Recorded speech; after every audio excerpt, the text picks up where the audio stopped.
Welcome to The Word from the Herd. I'm James Guarino, and today I'm joined by our very own principal, Mr. Vinson. How you doing, Mr. Vinson? I'm great. Thanks a lot for having me today. It's a pleasure. So I think we just should start off with the questions right now. I know that communication between the students and the administration is very important to you, but there's challenges reaching everyone, and I think we all know that. So what are some steps that the administration is taking to overcome these challenges? Yeah, no, absolutely. Thanks for the question. It's a great question. It's one of our district goals is communication. And really the last, with COVID and everything happening, we really took a hard line of looking at how we get information out. We had to really be very deliberate when students were all remote or half were in, half were out. And not having a teacher in front of you communicating that or having the ability to go see somebody really made us think a lot more about how we communicate. So a couple of things we've done is we really have emphasized when a teacher or a staff member talks to you or communicates something of significance that you're at least emailing home to your parents, a phone call, because I often heard from a parent like, I didn't know that was going on. And we all know not every high school student shares everything with their parent. So to try to bridge that gap, we redesigned our webpage. We're doing regular newsletters. We're trying to really increase the email. We're going to use some social media platforms. We're going to try to meet people where they are. One of the other things we just started in the last week or so, when we do a school messenger, the parents get an email to their personal email. But we also now have the ability to link text messages. Okay. So as a reminder, the feedback a lot of people said was, email's great, but I don't always go into my email. So if I've been trying to say, hey, an important update came today about underclassmen photos, check your email. So the phone is just an alert. Everybody lives on their phones. So now they know there was something significant, go to your email and check it. So we'll keep monitoring what we do. We want to try to make sure we reach everybody. I think there's so much new coming out of COVID, and we have to reconnect with kids. So we'll keep looking at ways to do it. The more you try to do it, I think that's the one issue that we have is like people want more. Like, it may be working here, but then someone says, well, I didn't get that text message. So it's a balance, but what we're really just trying to do is highlight all the great things that we have going on and try to reach as many people.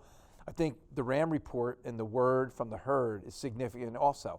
I love that we did the RAM report live the other day. We want to continue that. We want kids to so many people are visual learners. Seeing you guys live on that and hearing it is a great way to do it. We say go check your email for morning announcements, but we're relying on students to go do that. I'd like to kind of push that out a little bit more. Yeah. So hopefully we'll have a little bit more going on as the year goes on. Now you mentioned something about social media. Do you know of the group East Windsor Cares About Schools? Yeah, absolutely. Yes. So go ahead. Yes, absolutely. Do you post any updates on there? So that's a great question. So we do not post actively in East Windsor Cares. A lot gets posted in East Windsor Cares, and that's kind of like a third party. Obviously, it's a group. Obviously, cared about East Windsor Cares. A lot of times, information will end up there. I've seen my own emails that I've sent out get posted there. So how it gets there is through different members. My reluctance to do it is one, it's not a school site. Yeah, it's not school sponsored. It's not school sponsored. And I think the other problem is like there's East Windsor Cares, and then there's education ones. We're already on so many platforms as it is. I'm afraid that if we miss it, then it's going to come back. So right now, like I said, we're doing. We'll have our school Twitter, Instagram. We have our official sanctioned ones like that. And I think a lot of these other groups then kind of grab that and take it and add information. I will say this, I do monitor it because there's a lot of times there's things that happen on it that are very insightful to me, and then we can address it. So it literally is just having a more of a direct pipeline into the administration or to a teacher, good, bad, and indifferent. It's information. Yeah. And if they're talking about it, we try to address it. So we have to be careful, how we leverage social media, because the other part I think is social media is changing so fast. It's always changing, and even Facebook, it's old. It's leaving. Right. I talk to students all the time. I don't think a lot of students are living in Facebook. Right. We're the TikTok world, the Snap. There's probably stuff I don't even know that's out there. The group chats are huge. Isolated just by a group of people, getting word out. So, it's critical that we have the pulse of what's going on.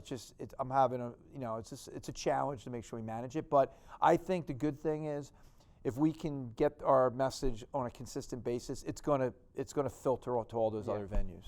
100%. So let's say we get the communication barrier out of the way. What are some of the meaningful opportunities that the school gives to the students that maybe the students aren't taking advantage of? That's not really good. That's a great question. That's something we're working on. We just had our club summit, Rush Week. Yeah. We need to make sure people are aware of all the great things out there. I mean, I think one of the things, and I talked to the Mr. Kuntz and Mr. Bucci about this. It's been like 3 years since we did a RAM report. I think we lost that. I think so many kids probably in our building don't even know what the RAM report is. And I think we need to recreate. We need other students to see how great it is that you guys are putting on a show, and to get more people to want to do it. The more that we advertise it, the more we get kids involved, the more opportunities. I've talked about, it's always been a vision of mine that we would have students do, say, play-by-play for basketball games. Okay, yeah. I would love to have the students announcing the football games. I would like to have all those, we do different sporting events. We have students, members in here, Jesse's involved with broadcasting the board meeting. So that's authentic activities. You're putting your education into real life. So I think we just have to keep advertising what we offer, trying to tap into the interests of kids, because there is something for everyone. Yeah. But I think, we have to be our best recruiters. Yeah. And just thinking that they're going to join just because of a name probably is not good enough. They got to see it live. You go out there and you see the play and you want to be part of the play. You want to be part of the band. So the more that we can actually put in place and see it. Again, I'm going to circle back to the RAM report. I love it that we're going to try to do that, once a week. That's turned into a class. It's turned into production, and I think that's just really a great experience for everybody to see. Final question. Yep. So as a student, I've noticed a disconnect between administration and the student body since 2020 when the COVID pandemic happened. What steps is the administration taking to help reestablish these connections? Yeah, I think that, the disconnect, and I don't know if it would just be even administration. There's definitely been a disconnect when you went home and, we were away for so long. And even when we came back in the hybrid, and even last year, I would say, in masks, socially distanced at times, shutting things down at times, there's definitely a disconnect. We worked hard on bringing things back in stages, like phase 1, you bring it back. But we haven't played a basketball game in a full gym really for a long time. So I think we have to keep setting clear expectations, because some people are not aware of what the expectation is when you're back in school full time. We've done a lot of that. We'll have some town hall meetings coming up. We're going to be sharing some of that other information. We've kind of, and I would say some people say we didn't change anything. We kind of just got back to the point of looking at what we need to do to make sure that we have a safe and efficient school environment to learn. I think one of the things, and my one example would be, we haven't changed anything with electronic policy. Electronic policy always was, you use a device for educational purposes. Yeah. So when we first implemented that, nobody had one-to-one. So people were using their phones to actually do research. They were doing like quiz games. Now, I think we just got away from our natural idea behind that policy. So, we're saying now in class, the norm really is when you're in class, you're in class. And that's been a little bit of a tough transition. I talked to the staff about that. To move away from the Chromebooks altogether and do more of a traditional. I would expect to see a little bit more like debate and conversation. We all don't need to be on our screens. So I think that's the idea. We have to learn how to interact with one another again. I think we also have to learn how to handle conflict, and we need to work on conflict resolution. When things weren't going well, and you were at home, you were all by yourself. You weren't having a conflict with somebody else in your class. You could mute them or you turn your camera off and you're good to go. So it's kind of, I'm excited in a way we're kind of reinventing ourselves as we come back at it, because I do feel for the first time we are kind of back the way it was before COVID. no picnic Yeah. tables, and no picnic tables for lunch. We're Yeah. eating in lunch. We're interacting. We're talking. We're having clubs. We're having activities.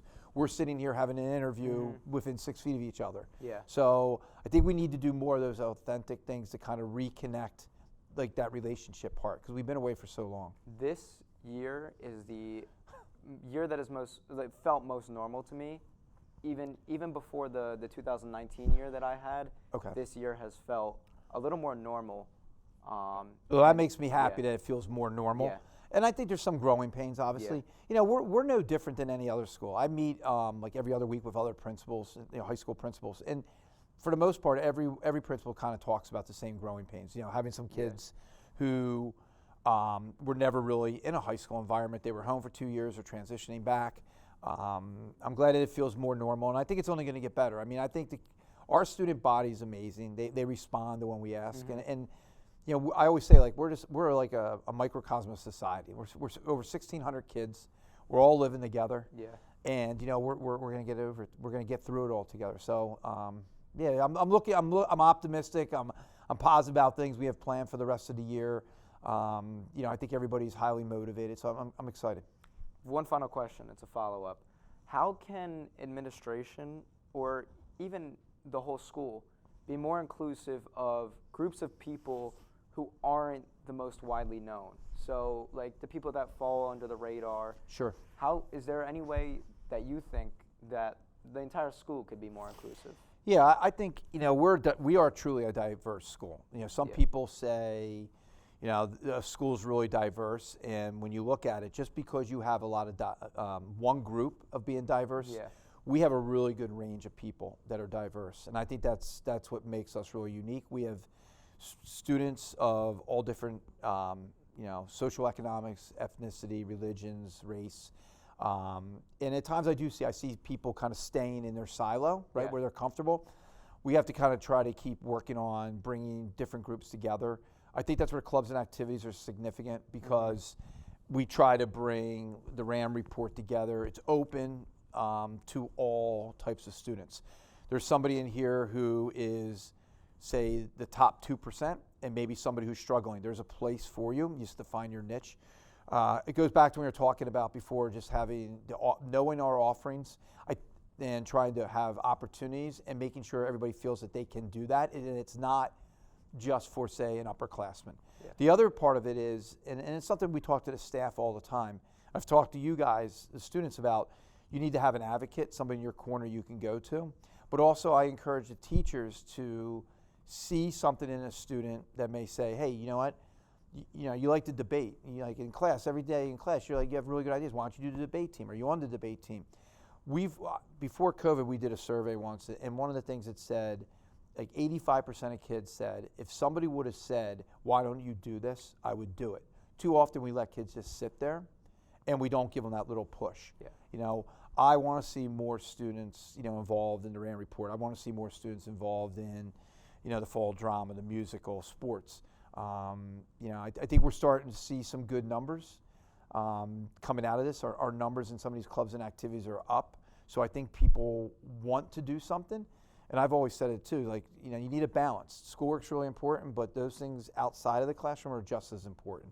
You got to find your balance. I don't expect you to be studying 24/7. Doing activities like this prepares you for that next stage in your life. So I think it does take a partnership. I think we need to know our students. That's something we talked a lot about. It was hard, during COVID, knowing our students, but I expect the counselors and the APs talk to you, get to know you, and then try to push you in that direction that we feel that you'll be successful. So it's everyone's job. It's everyone's job. It is everyone's job, but I do think we need to, as the adults, we really do need to know you, get to know you, and I always say you want to do in life, you should do what you're good at, but what you really like. If you don't like your job, you're going to be miserable. You're going to be doing it for a long time. Someone told me that. I liked history. I wanted to coach. I liked kids. I liked high school. I was like, I want to be a high school teacher. I'm comfortable doing that. Some people say to me all the time, they're like, well, what's it like being a high school principal? It must be really hard. I'm like, yeah, it's hard, but there's not a day that I There's not one day I come to work and say, I wish I wasn't here. You know what I mean? There's Yeah. days that are better than others and Yeah, they're tough, of course. but it's awesome. But I think that's just finding your thing that you like. And, you know, it's going to be tough. You're going to struggle. You're going to make mistakes, but you try to grow from that. And just you want to really grow from the people around you. I'm fortunate. We have a great staff. I learn a lot from them. I have a great team. And, again, it goes back to the student body. I like being around our students. So I've known too many people that like are miserable. So, you know, you want to do that. Do what you're good at, do what you're passionate about, and then good things will happen. Awesome. That's all I have today. Thank you Awesome. for joining us on The Word with the Herd. I I'm love James it. Guarino. This is Mr. Vinson. Have a wonderful day, guys. Thanks, everybody.